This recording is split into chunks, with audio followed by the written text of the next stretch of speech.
Back हम TDR और केएसएओस के ऊपर एक डिस्कशन कर रहे थे। यहां से बात को बेटा कंटिन्यू करते हैं। अब एक जॉब को स्टडी करने के लिए जो हमारे पास फर्स्ट स्टेप आ रहा है, दैट इज जॉब एनालिसिस की डिटेल में अब हम चलते हैं। वो कहते हैं कि job analysis is the collection of data describing observable job behaviours performed by workers. यहां पर ऑब्जर्वेबल का एक्सप्रेशन बेटा बहुत जरूरी है कि हम एक जॉब डिस्क्रिप्शन के अंदर जब हम जॉब एनालिसिस कर रहे हैं तो हम सिर्फ उन्हीं एस्पेक्ट्स को कैलकुलेट कर सकते हैं जो हमारे लिए विजिबल और टेंजिबल हो। ठीक है, जो माइंड प्रोसेसेस हैं उनको हम एज सच ना ऑब्जर्व कर सकते हैं और एज सच ना हम उनको डॉक्यूमेंट कर सकते हैं। यही वजह है कि नॉलेज की दुनिया में हम दो एक्सप्रेशंस यूज करते हैं, tacit knowledge and explicit knowledge. तो एक्सप्लिसिट नॉलेज तो वो वाला नॉलेज है जो हमारे पास किसी ना किसी फॉर्म में रिकॉर्डेड और ऑब्जर्वेबल मौजूद है, लेकिन टैसिट नॉलेज वो वाला नॉलेज है जो कि लोगों के जहनों में मौजूद है। और जाहिर है कि जो टैसिट नॉलेज है उसको हम डायरेक्टली कैलकुलेट नहीं कर सकेंगे। देयरफॉर यहां पर वो बात कर रहा है कि job analysis is the collection of data describing observable job behaviors performed by workers including number 1 what is accomplished, ठीक है, कि क्या चीज accomplish करनी है या हो चुकी है या आइंदा क्या करना है, and what technologies are employed। ठीक है, अब यहां पर जब हम वर्ड यूज करते हैं बेटा टेक्नोलॉजी तो उसका मतलब याद रखिएगा कि technology would mean the set of tools and techniques. Okay, ताकि इस सारी चीज को डॉक्यूमेंट करके हम उसका जॉब डिस्क्रिप्शन का डॉक्यूमेंट जो है वो प्रिपेयर कर सकें। दूसरी बात वो करता है कि this is all verifiable, these are all verifiable characteristics. ठीक है, कोई भी ऐसी चीज जो ढकी छुपी ना हो, वेरीफाई की जा सके। They are all verifiable characteristics of the job environment with which workers interact. ठीक है, अब उन वेरीफाइबल जॉब कैरेक्टरिस्टिक्स में क्या कुछ होगा, फिजिकल कैरेक्टरिस्टिक्स एंड एट्रीब्यूट्स हैं, मैकेनिकल कैरेक्टरिस्टिक्स एंड एट्रीब्यूट्स हैं, सोशल कैरेक्टरिस्टिक्स एंड एट्रीब्यूट्स हैं, एंड इंफॉर्मेशन एलिमेंट्स। ये सब आपके वो वेरीफाइबल कैरेक्टरिस्टिक्स हैं जिनको स्टडी किया जाएगा व्हेन यू आर डिजाइनिंग और analysing a particular job. More simply, job analysis is the study of a job to document, number 1, the tasks performed on the job, and number 2, the situations in which the job occurs। अब ये जो particular चीज है, the situations in which the particular job would occur, ये बेटा आपका जो element है ये डिस्कस किया जाएगा under the heading of job design, जिसमें हम worker analysis, task analysis, environment analysis, इन सब चीजों को वो गो थ्रू करेंगे। और उसके बाद है the human attributes needed to perform the job, needed to perform the work. जाहिर है कि ह्यूमन एट्रीब्यूट्स में हम बार बार डिस्कस कर रहे हैं कि विल बी टॉकिंग अबाउट केएसएओस। अब हम देखते हैं कि बेटा जॉब को जब हम स्टडी करने लगे हैं तो जॉब में है क्या। तो जॉब कंसिस्ट्स ऑफ टास्क्स, ठीक है, and tasks are done by people. Okay, two types of job analysis हमारे पास अभी डिस्कशन में आएगा। एक को हम कहेंगे टास्क ओरिएंटेड प्रोसीजर्स और एक को हम कहेंगे वर्कर ओरिएंटेड प्रोसीजर्स। ठीक है, अब ये टास्क ओरिएंटेड और वर्कर ओरिएंटेड, इसको अभी हम इन डेप्थ स्टडी करते हैं।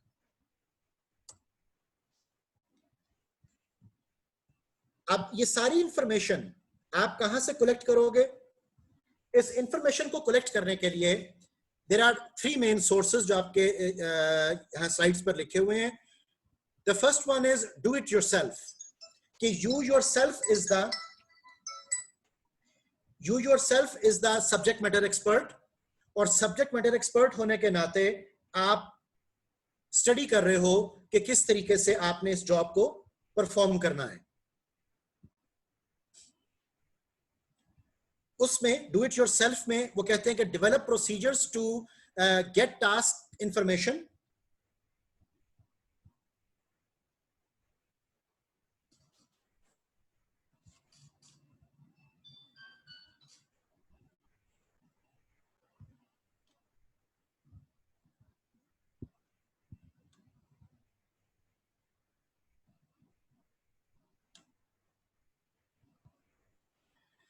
हम उसमें देखते हैं कि आप एक पूरा एक सिस्टमैटिक वे डेवलप करोगे जिससे ये पता चले कि आपने किन टास्क को परफॉर्म करना है।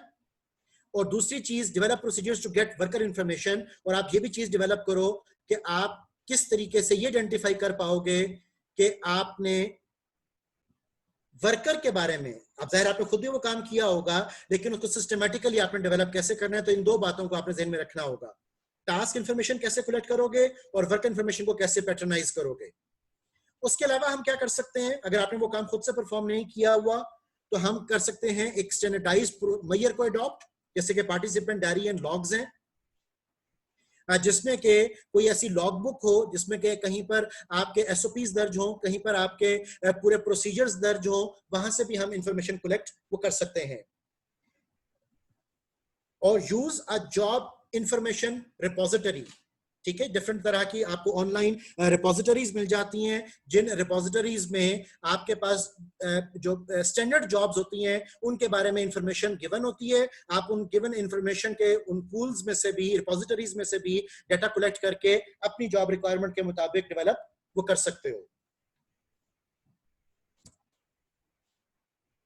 नाउ डू इट योरसेल्फ में जब हम टास्क ओरिएंटेड जॉब एनालिसिस की बात करेंगे तो इस टास्क ओरिएंटेड जॉब एनालिसिस का मेन गोल ये है कि identify the tasks performed in a job.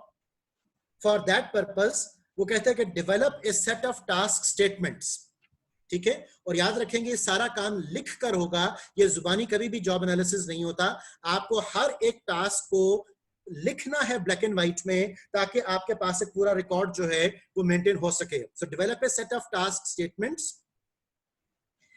और वो स्टेटमेंट्स आपकी कैसी होंगी, वो कहते हैं कि the statements must be concise statements of the things done by the people in a job, ठीक है। वो एक बड़ी मुख्तसर और जामिया आपकी स्टेटमेंट होगी जिसमें कि जॉब के बारे में सारी इंफॉर्मेशन मौजूद हो, and should not be too general or too precise. ना वो बहुत लंबी स्टेटमेंट हो और ना वो बहुत छोटी स्टेटमेंट हो कि एक अननेसेसरी डिटेल भी उसमें ना हो और इतनी कम डिटेल भी ना हो कि समझ ही ना आए कि एक्चुअली करना क्या है, ठीक है। इसकी छोटी सी एग्जांपल मैं आपसे शेयर करता हूं। सपोज आपका टास्क स्टेटमेंट है एज ए स्टूडेंट कि आपकी job is to attend the lecture, ठीक है। अब अगर आपकी job as a student is to attend a lecture, तो अब उसको कैसे लिखा जाएगा, उसका एक एग्जांपल यहां पर देखो। लिखा हुआ है कि आपने जॉब के हवाले से स्टूडेंट इन PY440, ये उसका आपका कोड हो गया। Attend classes regularly, take notes during lectures, study for tests by reviewing lecture notes, and read assigned chapters and articles, ठीक है। तो ये वाजिया हो गया कि अगर एज अ स्टूडेंट आपकी जॉब है कि आपने लेक्चर अटेंड करना है, तो उसमें करना क्या होगा। आप इसी स्टेटमेंट को, जब ये आपके सामने मैंने ये बुलेट पॉइंट्स में यहां पर कोट की हुई है, अगर मैं इसको टू स्पेसिफिक बनाऊं, तो टू स्पेसिफिक कैसे बनेगा कि attend PY440 each Monday and Wednesday and Friday between 11 to 1:50, use a ball point pen to write down everything Eric says on loose leaf paper, go to a quiet room, turn the radio on low and use a highlighter to indicate few important points। तो मैं हर बात की detail में जा रहा हूं, ठीक है। तो ये बहुत ज्यादा स्पेसिफिक अननेसेसरी डिटेल शायद यहां पर मैंने बयान करनी शुरू कर दी है। और अगर मैं इसको टू जर्नल कर दूं, तो टू जर्नल होगा read, study, think and go to library, okay. अब इसमें भी वाजिया नहीं हो रहा कि read, what to read, study, how to study, where to study, think, what to think, कोई बहुत बात क्लियर नहीं हो रही। तो this is too general, this is too specific, and this is the right way things should be sorted out, ठीक है। सो इस बात को ख्याल रखिएगा बेटा कि जब आपने जॉब एनालिसिस करना है और टास्क स्टेटमेंट्स लिखनी है, तो टास्क स्टेटमेंट्स बहुत ज्यादा जनरल भी नहीं हो, बहुत ज्यादा स्पेसिफिक भी नहीं हो, बहुत ज्यादा ब्रॉड भी नहीं हो, वो बड़ी कंसाइज और प्रिसाइज होनी चाहिए। अब यहां पर वो आपको 5 मेथड्स बता रहा है कि जिनके जरिए आप टास्क इंफॉर्मेशन वो कलेक्ट करोगे। पहला मेथड तो बेटा है जो हमने पहले भी डिस्कस किया कि डू द जॉब, आप खुद काम को करके देखो कैसे होता है। दूसरा, एग्जामिन द रिकॉर्ड्स, जो आपको मैंने बार बार कहा कि participant diary and logs. Then there is observe working, observe workers working, या तो आप वहां पर खड़े होकर काम को होते हुए देखेंगे जी किस तरीके से काम परफॉर्म किया जा रहा है और फिर उसको डॉक्यूमेंट करते जाएं। And number 4, ask people to tell us what they do. लोगों से पूछ रहे हैं कि जनाब वो क्या करते हैं और किन लोगों को पूछना चाहिए। उसके लिए जो सबसे अच्छा एक्सप्रेशन हम यूज कर सकते हैं that is SME, which means subject matter expert. ये वो शख्स है जो उस जॉब को टेक्निकली करना जानता है। Now who are SMEs? यहां पर मैं थोड़ा सा आपको बयान कर दूं कि SMEs कौन है। SMEs वो जॉब इनकम्बेंट्स हैं who know what is done, जिनको पता है कि काम में क्या होता है, may not understand bigger picture, may be वो पूरी ऑर्गेनाइजेशन के बारे में आपको इन्फॉर्मेशन ना दे सके, एंड मे बी स्केप्टिकल और डिसइंटरेस्टेड, और हो सकता है कि आपको वो इन्फॉर्मेशन देने के अंदर ज्यादा इंटरेस्टेड ही ना हो। ठीक है, क्योंकि आमतौर पर वो वर्कर्स ही होते हैं जो कि SME के दर्जे में मौजूद होते हैं, बिकॉज उन्होंने काफी अर्से से उस काम को किया होता है and they know what to do, but they might be lacking the communication ability. ये बात बहुत टेक्निकली याद रखिएगा कि एक SME सब्जेक्ट मैटर एक्सपर्ट अपने सब्जेक्ट का तो एक्सपर्ट है, उसको ये तो पता है कि मशीन कैसे चलानी है, लेकिन उसके अंदर कम्युनिकेशन कैपेबिलिटी जो है वो हो सकता है कम हो। तो we need to be very much cautious कि वो स्केप्टिकल भी हो सकता है, वो डिसइंटरेस्टेड भी हो सकता है। उसके बाद SMEs कौन होते हैं? They can be supervisors who tell incumbents what to do, जो कि बताता है, जैसे आपके वो फोरमैन होता है जो कि अपने वर्कर्स को बताता है कि काम को कैसे करना है, और मोर विलिंग टू कोऑपरेट। तो सुपरवाइजर जो कि एक सीनियर पोस्ट पर होता है तो उसकी कम्युनिकेशन एबिलिटी भी बेहतर होती है और वो ज्यादा कोऑपरेटिव होगा बनिस्बत उस बंदे के कि जो एक्चुअली मशीन के ऊपर काम वो कर रहा है। एंड द फिफ्थ वे जो आपके यहां पर उसने लिखा हुआ है, that can be the questionnaire. ठीक है, एक आपको जो मैंने शुरू में एक्सप्रेशन बताया था कि हम इसमें इंटरव्यू का जो एक्सप्रेशन है उसको भी ऐड वो कर सकते हैं।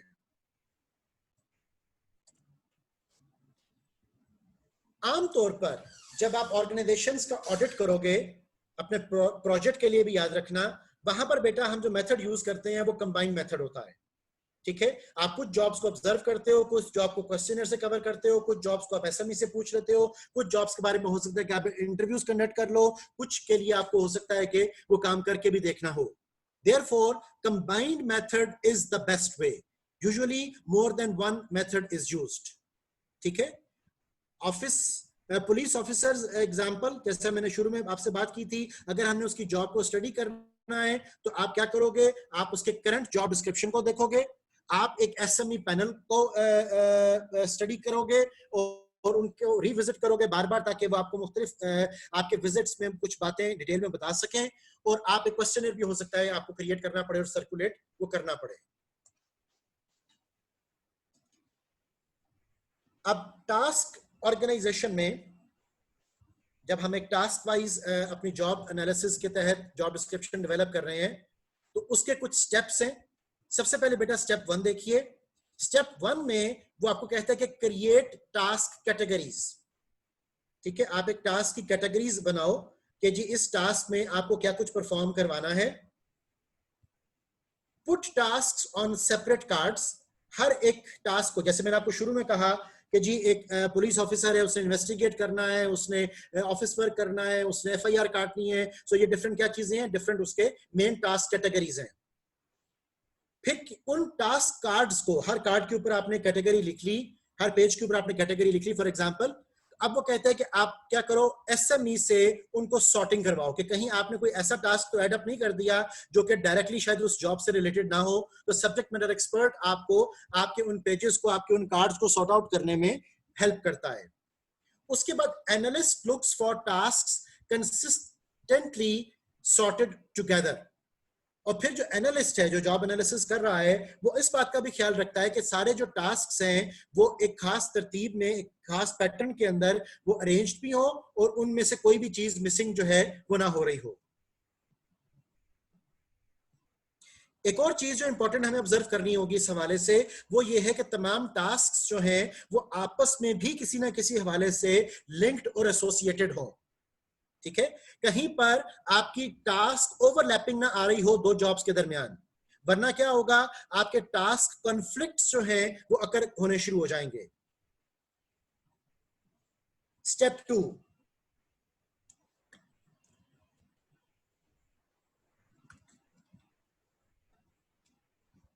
यहां पर अब आप कुछ ब्रॉडर कैटेगरीज बनाएं कि हर एक तरह के टास्क को आप एक कैटेगरी में इन्वॉल्व कर लें, ठीक है। फॉर एग्जाम्पल, हमने शुरू में कहा कि जी आपने पुलिस ऑफिसर के तौर पर आपने ऑफिस वर्क करना है। अब office work is a major category, और हो सकता है कि ऑफिस वर्क में आपको 1 2 3 4 5 6 जो टास्क हैं वो परफॉर्म करने हो, ठीक है। तो अब आपको बेसिकली करना क्या है, टास्क्स को कंबाइन करके ब्रॉडर कैटेगरीज वो बनानी है, ओके। सो यहां पर वो कहता है कि have new SMEs look at groupings and make changes. आप कुछ और सब्जेक्ट मैटर एक्सपर्ट्स को एंगेज करें और उनसे पूछ लें कि जनाब इन टास्क्स को हम ग्रुप कैसे करें। Have them name the groups, वो उनको कोई हेडिंग दे सकें, and right definition of each task group, और आप डिफाइन कर सको कि हर टास्क ग्रुप के तहत जो आप ये ग्रुपिंग बना रहे हो टास्क की, वो क्या क्या काम परफॉर्म वो करने होंगे। अभी आपको मैं इसका एक पूरा सैंपल दिखाता हूं, वहां से आपको चीजें ज्यादा क्लियर वो हो जाएंगी। स्टेप 3 में कहता है, स्टेप 1 में हमने टास्क बनाए, स्टेप 2 में हमने उनकी ग्रुपिंग की। अब स्टेप 3 में वो कहता है कि verify quality of category titles and definitions.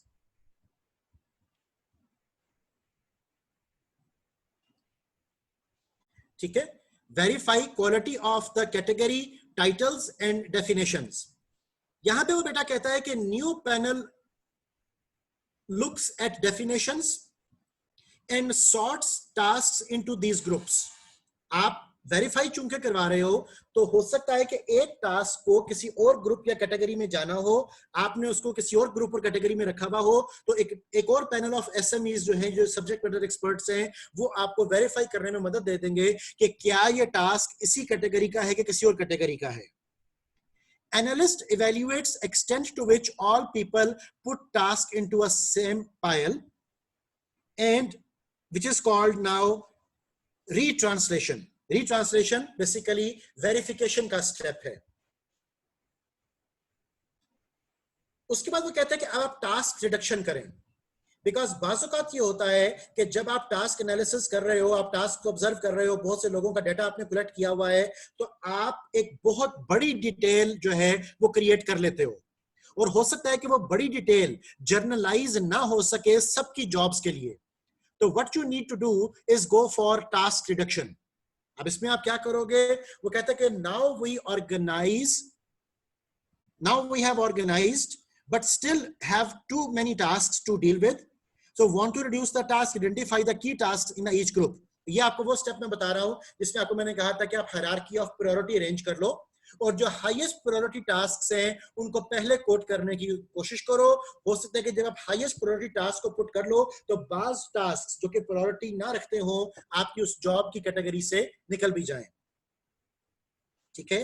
सो आप उसको कैसे ग्रुप करोगे, आप उसको ग्रुप कर सकते हो इन टर्म्स ऑफ इंपॉर्टेंस, आप ग्रुप कर सकते हो in terms of most frequent, आप ग्रुप कर सकते हो in terms of hardest to learn, या आप ग्रुप कर सकते हो in terms of costly consequences of error. ये आपकी डिफरेंट कैटेगरीज हो सकती हैं जिन कैटेगरीज के तहत आप जॉब टास्क्स को ग्रुप करोगे।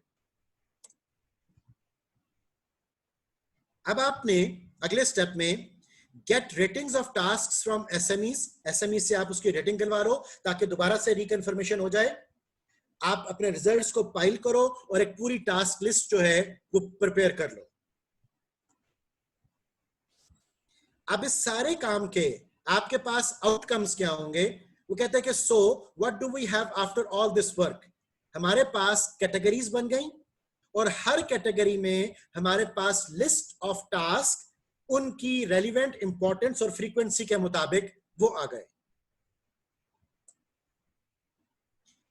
अब वर्कर ओरिएंटेड जॉब एनालिसिस को डिस्कस करने से पहले बेटा मैं आपसे डिस्कस करूं, एक सैंपल मैं आपसे शेयर करता हूं कि एक जॉब डिस्क्रिप्शन का डॉक्यूमेंट जो है वो किस तरीके से विजिबली आपके लिए प्रिपेयर किया जाता है, और आपको खुद भी उसको प्रिपेयर वो करना होगा। जो सैंपल अभी आपसे मैं शेयर करूंगा, आपसे मेरी रिक्वायरमेंट होगी कि आपने भी एग्जैक्टली उसी टेम्पलेट को फॉलो करना है अपने वर्क के अंदर भी, अपने प्रोजेक्ट के अंदर भी, अपनी असाइनमेंट्स के अंदर भी। सो यहां पर मैं स्क्रीन शेयर बेटा 1 मिनट के लिए ऑफ कर रहा हूं, so that I can turn on the other document.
Okay dear, आपके साथ मैं एक जॉब डिस्क्रिप्शन का डॉक्यूमेंट शेयर कर रहा हूं। ये मैंने सैंपल आपके लिए प्रिपेयर किया है अपनी ही जॉब का। I hope it is visible to you. इस डॉक्यूमेंट में हमारे पास सबसे पहले डॉक्यूमेंट हेडिंग है कि किस जॉब के लिए आप इसको प्रिपेयर कर रहे हो, दैट इज टीचिंग फैकल्टी। उसमें जॉब डिस्क्रिप्शन हम प्रिपेयर कर रहे हैं for assistant professor. Organisation unit है GBS, gift business school. Reports 2 की हेडिंग है, ये होगा आपका जो सुपरवाइजर है। जॉब होल्डर का नाम ये ऑप्शनल होता है, बिकॉज याद रखिएगा कि जॉब एनालिसिस एक जॉब के बारे में किया जाता है। जॉब एनालिसिस किसी पर्सनल इंफॉर्मेशन के लिए नहीं किया जाता। नंबर ऑफ डायरेक्ट रिपोर्ट्स कि आपको कितने लोगों को रिपोर्ट करना है, और स्टाफ कंट्रोल मींस आपका स्पैन ऑफ कंट्रोल कितना है। उसके बाद बेटा हम यहां पर लिख रहे हैं मेन पर्पस ऑफ जॉब, ये आपकी जॉब समरी भी कहलाती है। उसके बाद आपका यूनिट फंक्शंस कंट्रोल्ड, इसमें आपके डिपार्टमेंट्स पर आ जाएंगे।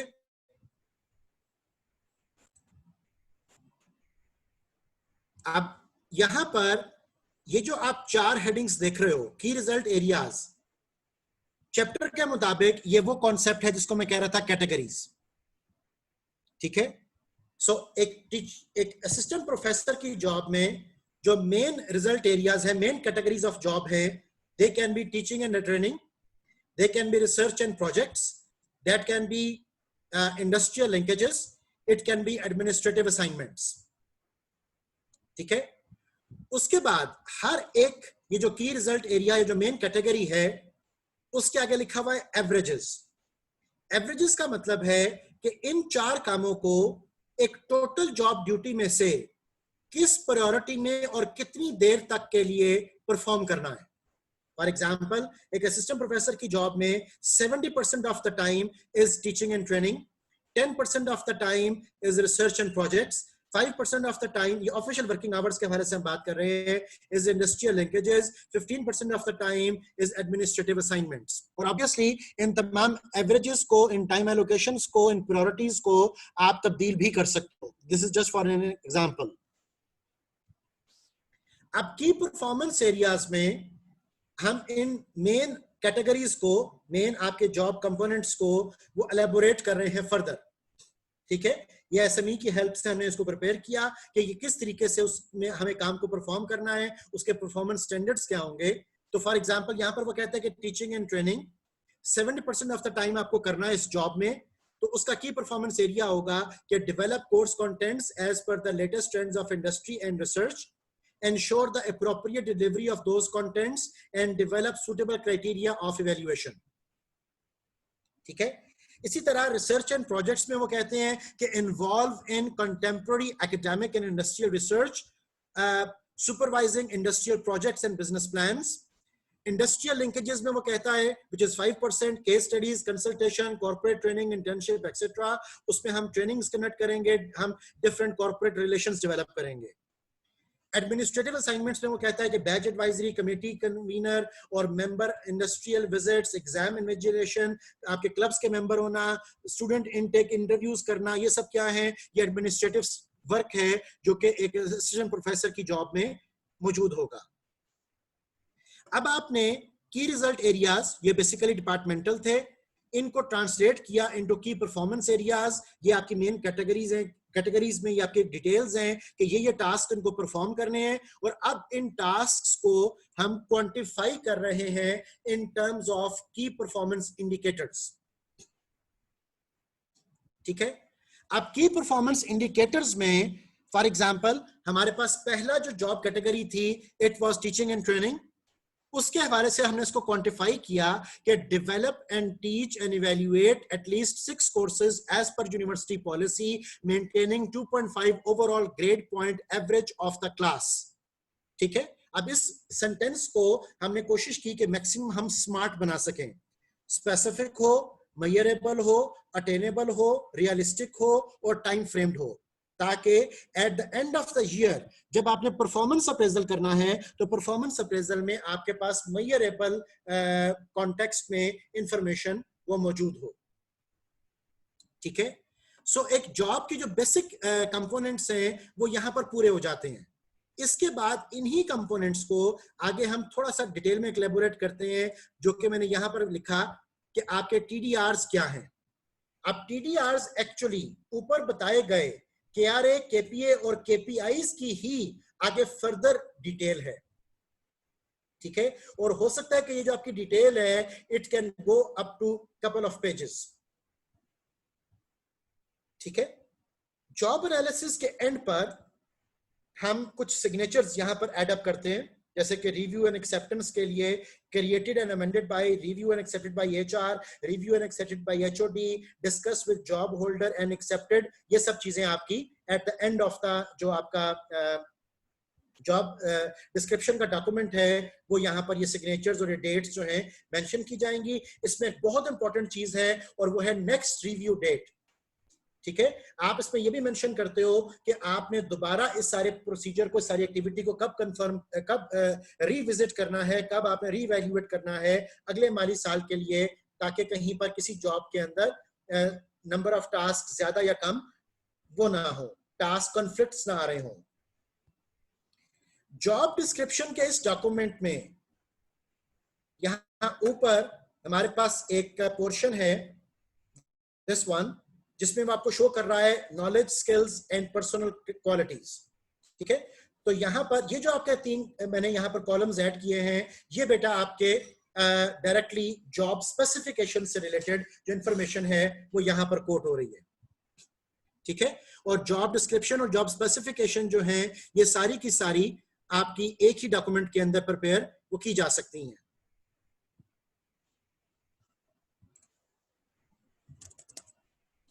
आपके ये जो डॉक्यूमेंट्स हैं बेटा सारे के सारे ये आपको गूगल क्लासरूम के ऊपर और उसके अलावा आपको मेरी वेबसाइट से भी अवेलेबल हो जाएंगे।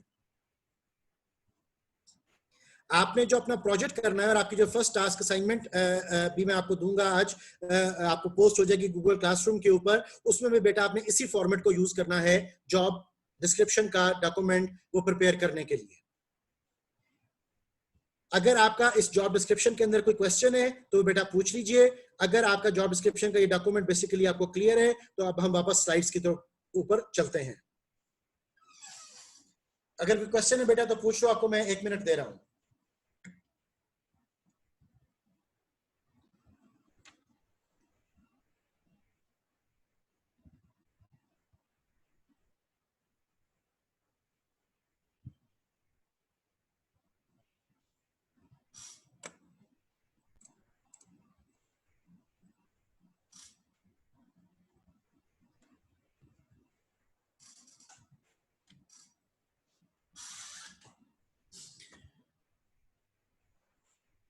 Okay dear, if there is no question तो अब हम वापस चलते हैं स्लाइड्स के ऊपर। मैं ये स्क्रीन शेयर आपको ऑफ कर रहा हूं।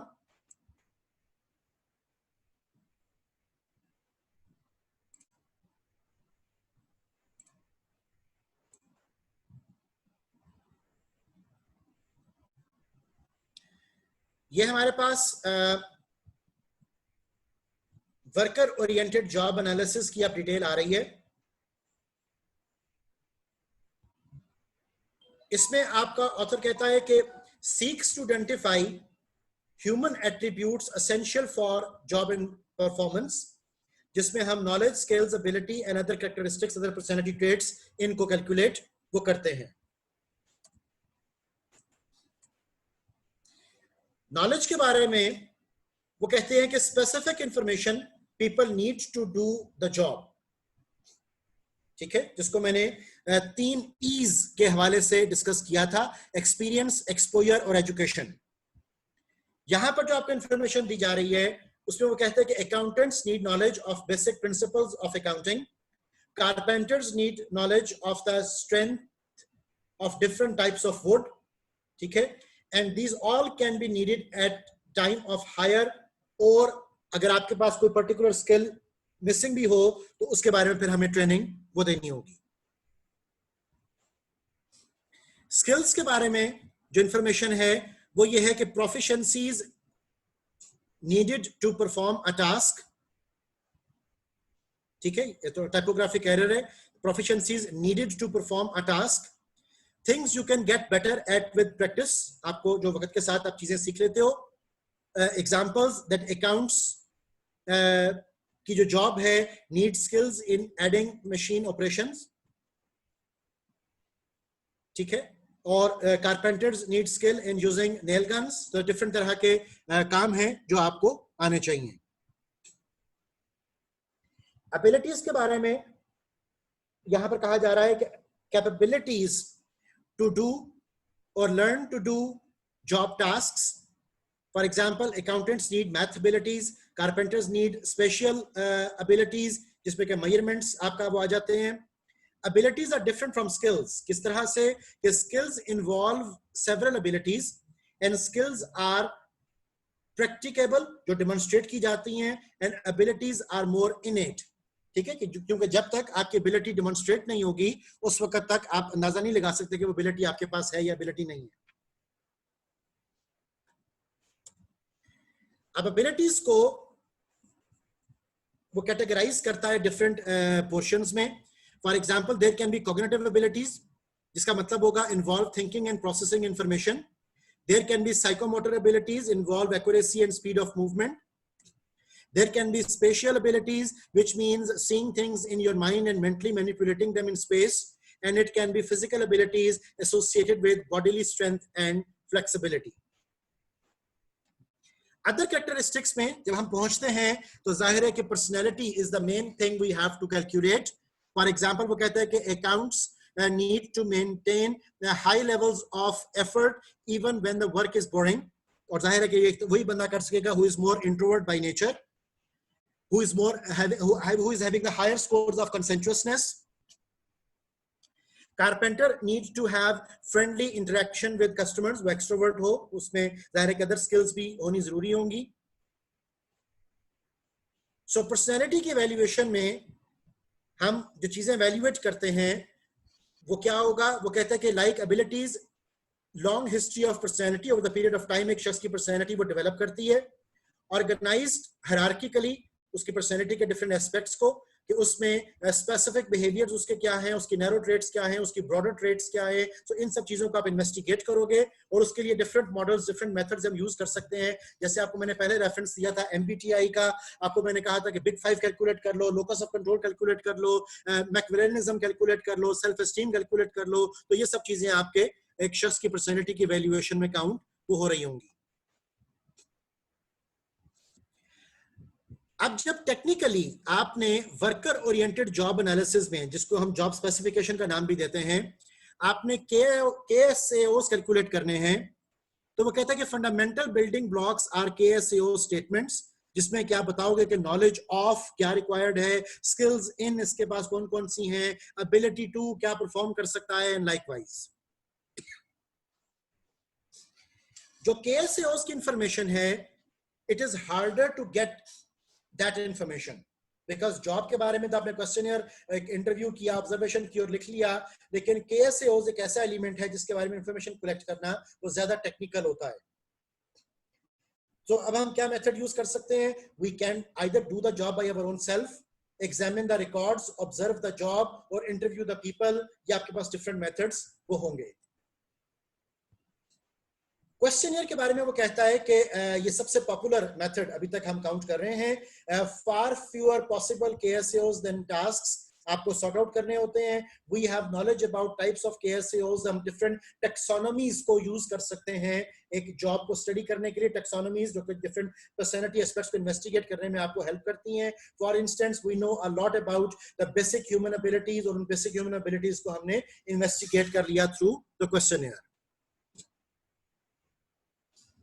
क्वेश्चनियर्स में वो कहता है कि दैट प्रोवाइड्स द लिस्ट, हमारे पास एक लिस्ट पूरी आ जाती है, उसमें हम उस लिस्ट को अगेन हायरार्की ऑफ प्रायोरिटी में अरेंज कर सकते हैं और साथ ये भी बता सकते हैं कि कौन सा जॉब टास्क परफॉर्म करने के लिए आपको कौन सा सेट ऑफ KSAOs वो दरकार है. ये बड़ा एक इंपॉर्टेंट एलिमेंट होता है because to declare the worker qualified हमें ये भी बताना पड़ेगा कि किस जॉब रिक्वायरमेंट के लिए कौन सा KSAO रिक्वायर्ड है. इस क्वेश्चनियर को हम डिस्ट्रीब्यूट कर सकते हैं, जहां से हम ये सारा डेटा कलेक्ट करेंगे to the supervisors and the people who are doing the job. यहां पर लिंकेज एनालिसिस में जो भी आपको मैं बता रहा था कि आपने हर टास्क को हर केएसएओ के साथ लिंकअप करना है कि कौन सी जॉब कैटेगरी, कौन सा टास्क परफॉर्म करने के लिए किस केएसएओ की जरूरत है। So linkages combine information from both types of job analysis and takes a task and identifies the KSAOs needed to perform that particular task.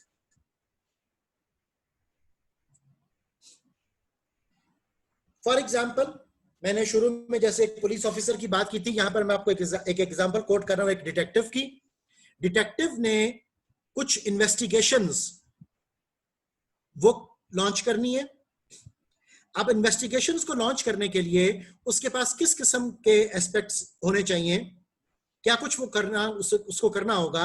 वो कहते हैं कि इंटरव्यू करना होगा विटनेस को, सर्वेलेंस करना होगा उस एरिया का जहां पर क्रिमिनल एक्टिविटी हुई, फिजिकली आपको रिसर्च करना है, perform physical search for suspects for evidence, आपको अरेस्ट सस्पेक्ट्स करना है और आपको राइट रिपोर्ट करना है ऑफ इन्वेस्टिगेशन। तो ये सब कैटेगरी में उसके मेन टास्क हैं जो उसको परफॉर्म करने हैं। ठीक है, एट द सेम टाइम उसको क्या करना है, उसको सुपरवाइज भी करना है। ठीक है, review and approve investigation plan, assign investigation duties, monitor case progress, ये सब काम भी करने हैं। हमारा मीटिंग टाइम बेटा सेकंड का खत्म हो रहा है, सेकंड सेशन का। आपसे नेक्स्ट सेशन में मुलाकात होती है जिसमें हम यहां से ऑनवर्ड बात को लेकर चलेंगे। Thank you.